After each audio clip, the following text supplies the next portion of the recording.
I am Lieutenant Colonel Schmidt from the Bomber Section of the Directorate of Aerospace Safety at Norton Air Force Base, California. You are about to see and hear a most unusual story about the aircraft you fly, a story that has made aviation history. We at the Directorate of Aerospace Safety believe the factors of this incident will increase your understanding of B-52 flight characteristics and heighten your appreciation of its capabilities. The aircraft involved was a B-52H on loan to the Boeing company. Its flight crew members were Mr. Charles Fisher, instructor pilot, Mr. Richard Curry, pilot, Mr. Leo Coors, co-pilot, and Mr. James Pittman, navigator. Here to tell you this remarkable story firsthand is one of the Boeing pilots who was at the controls, Mr. Richard Curry. Dick? Thank you, Colonel Smith. Our mission was to conduct a flight load survey to obtain and record the structural loads encountered on a routine low-level sortie. Special instruments were installed in the cockpit to record the stresses exerted on various parts of the aircraft.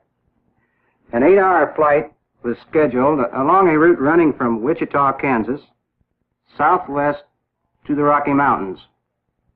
The mission called for 10-minute runs at 280, 350, and 400 knots calibrated airspeed at 500 feet above the ground, utilizing the low-level mode of the autopilot.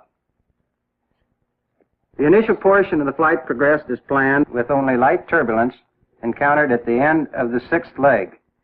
However, as the aircraft turned north in the vicinity of Wagon Mound, New Mexico, and began a course parallel to the mountains, the instruments, identified here in orange, began indicating increasing turbulence and heavy gust loads on the tail section.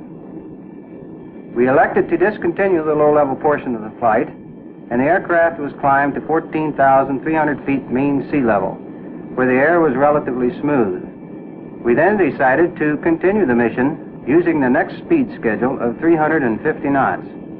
Since the terrain elevation was steadily increasing, the aircraft flight path was approximately 1,000 feet above and slightly to the right of East Spanish Peak near Aguilar, Colorado.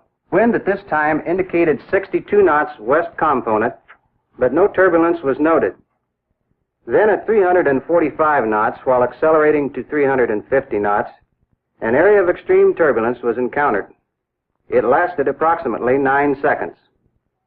With this model, I will attempt to show you approximately what happened to the aircraft when it was struck by this turbulence. The turbulence came in rapid, explosive-like gusts. The airplane was pitched up and yawed to the left, followed immediately by a very rapid yaw to the right and a resultant right rolling moment. This motion was opposed with approximately 80% left wheel authority. A high-frequency vibration was felt in the rudder pedals, and rudder pedal displacement gave no response. The elevator response was also very poor. The crew was alerted to prepare to abandon the aircraft. However, we soon realized that the aircraft still had marginal control. At this time, the air brakes were raised to position 1 to improve longitudinal stability, and a fuel transfer was started to maintain a forward center of gravity. Lateral control was aided by very small asymmetric power settings, which helped maintain the aircraft in a side-slipping flight attitude. After the aircraft was brought under marginal control, we called for assistance. The first to arrive was a Boeing-built F-100. This is what the pilots saw. Approximately 83% of the vertical fin had been ripped away. We immediately set a course for Wichita, Kansas, and developed our flight strategy. Boeing Flight Test had already recommended that the aft main gear be lowered, as this would be a stabilizing factor in the absence of the vertical fin. Any drag after the center of gravity would tend to stabilize the aircraft. Here, the outboard air brakes are at position 4, which is also an area after the center of gravity. Here, our airspeed is about 210 knots indicated, which is about 30 knots above the minimum recommended for this weight with flaps up. Small excursions up to 220 and down to 200 knots were made. However, 210 knots was found to be most satisfactory. At this time, the altitude was approximately 12,000 feet mean sea level. The center of gravity was calculated to be about 19%, with the vertical fin missing. The weight of the vertical fin is estimated to be about 2,000 pounds.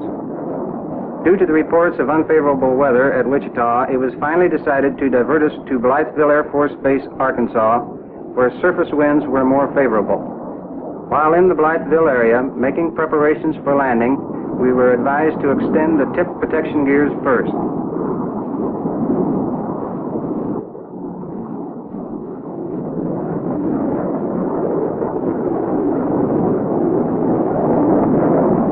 Then the forward trucks were lowered. A yawing oscillation occurred during forward gear extension.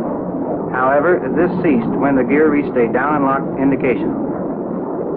We reduced airspeed to 160 knots at 10,000 feet and prepared for a long, flat final approach, hoping to be able to flare and touch down at the same speed.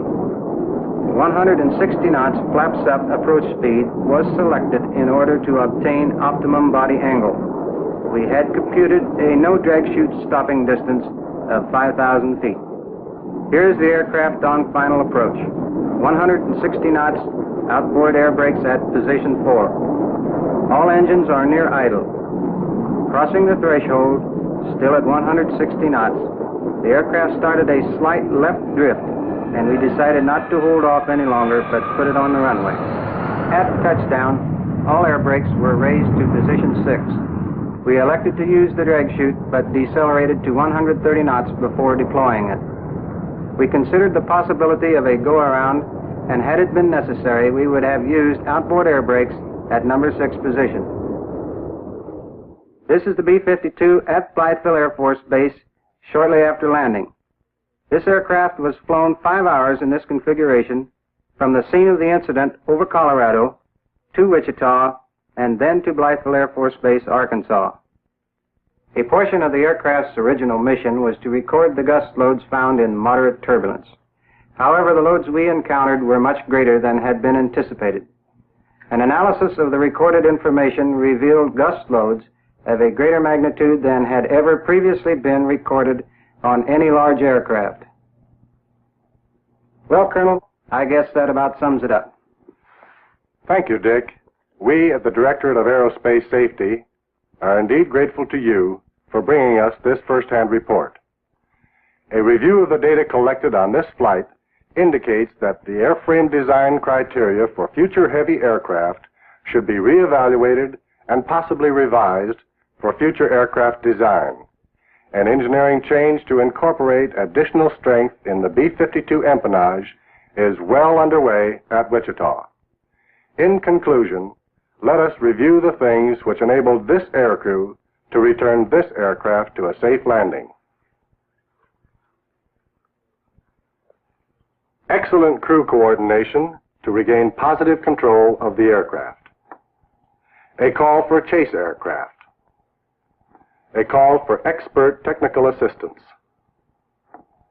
Reduction of airspeed to 30 knots above minimum recommended, flaps up. Proper use of air brake settings with inboard air brake circuit breakers pulled. Transfer of fuel for better aircraft stability. Extension of the aft main gear only for directional stability, and judicious use of throttles for desired power settings for optimum controllability. We salute this Boeing flight test crew for a fine job of airmanship. By bringing this aircraft back, they have supplied the Air Force with invaluable data on the gust load velocities that are often imposed on large aircraft flying low-level missions. Salutes also to the other agencies and the Boeing Company for their excellent cooperation.